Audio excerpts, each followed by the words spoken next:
11 বছরে হাইকোর্টের গণ্ডি পেরিয়েছে নির্যাতন ও হেফাজতের মৃত্যু নিবারণ আইনের প্রথম মামলা। পুলিশের নির্যাতনে ইশতিয়াক হোসেন জনি হত্যা মামলার হাইকোর্টের রায়ে যাবজ্জীবন কারাদণ্ড কমে 10 বছর হয়েছে এক আসামির, একজন খালাস। যাবজ্জীবন কারাদণ্ড বহাল রয়েছে একজনের। এমন রায়ে হতাশ নিহতের পরিবার, আইনটির যথার্থতা নিয়েই প্রশ্ন তাদের। নাবিল জাহাঙ্গীরের আরেকটা রিপোর্ট।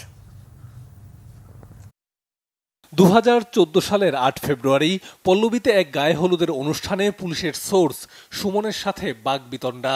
এর জেরে ড্রাইভার ইশতিয়াক হোসেন জনি ও তার ছোট ভাই ইমতিয়াজ হোসেন রকিকে তুলে নিয়ে যায় পুলিশ। এরপর থানায় নিয়ে নির্যাতনে মৃত্যু হয় জনির। এই ঘটনায় নির্যাতন ও হেফাজতে মৃত্যু নিবারণ আইনে মামলা করে পরিবার। 2020 সালে রায় দেয় ঢাকার মহানগর দায়রা জজ। রায়ে পল্লবী থানার তখনকার এসআই জাহিদুর রহমান এবং 2 এএসআই রাশেদুল হাসান ও কামরুজ্জামানকে যাবজ্জীবন কারাদণ্ড সহ জরিমানা ও ক্ষতিপূরণের আদেশ দেয়া হয়। অপর 2 আসামি পুলিশের সোর্স সুমন ও রাসেলকে দেয়া হয় 7 বছর করে কারাদণ্ড।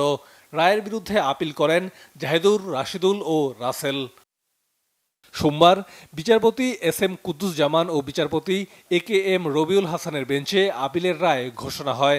এতে জাহিদুর রহমানের যাবজ্জীবন বহাল থাকলেও রাশেদুল হাসানের সাজা কমিয়ে 10 বছর করা হয় আর খালাস পায় পুলিশের সোর্স রাসেল। এটা হচ্ছে রাষ্ট্রের কোনো কর্মকর্তা কর্মচারী ইনক্লুডিং ল এনফোর্সিং এজেন্সি যদি কারো হেফাজতে কাউকে নির্যাতন করা হয় এবং এই নির্যাতনের কারণে কারো মৃত্যু হয়, তাহলে তার শাস্তি হচ্ছে সর্বোচ্চ যাবজ্জীবন।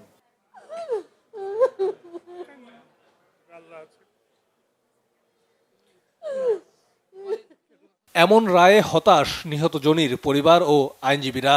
তাদের অভিযোগ, নির্যাতন ও হেফাজত নিবারণ আইনে শাস্তির বিধান যথেষ্ট নয়।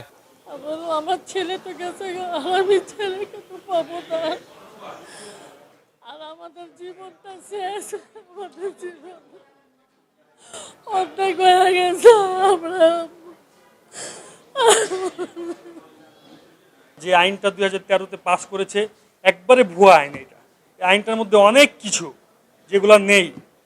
যে ভিকটিম পরিবার যে আইনটার মধ্যে সান্ত্বনা পাবে কোনো কিছু নেই, নেই কোনো ক্ষতিপূরণ, নেই কোনো আইনের মধ্যে হেফাজতে সাজা, নির্যাতনের সাজা আছে। তো হেফাজতে পুলিশের হেফাজতেই তো মৃত্যু হয়েছে। কত বড় দুর্বিষহ! 14 সালের ঘটনা, আজকে 25 সাল, এখনো এটা চূড়ান্ত হয় নাই।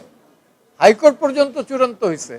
একজনের মৃত্যু হইলে পরে তার ক্ষতিপূরণ 25,000 টাকা, এটা হাস্যস্কর। আমি আপনাদের মাধ্যমে সরকারের কাছে আবেদন রাখবো, অনেক আইন তো সংশোধন করতেছেন, এইটা সংশোধন করিয়া সর্বোচ্চ অন্তত 25 লাখ টাকা বা 1 কোটি টাকা করেন। দণ্ডিত 5 আসামির মধ্যে এএসআই কামরুজ্জামান শুরু থেকে পলাতক থাকায় তার সাজা বহাল আছে। অন্যদিকে সুমন সাজা ভোগ করে বেরিয়ে গেছে। নাবিল জাহাঙ্গীর, বাংলা ভিশন, ঢাকা।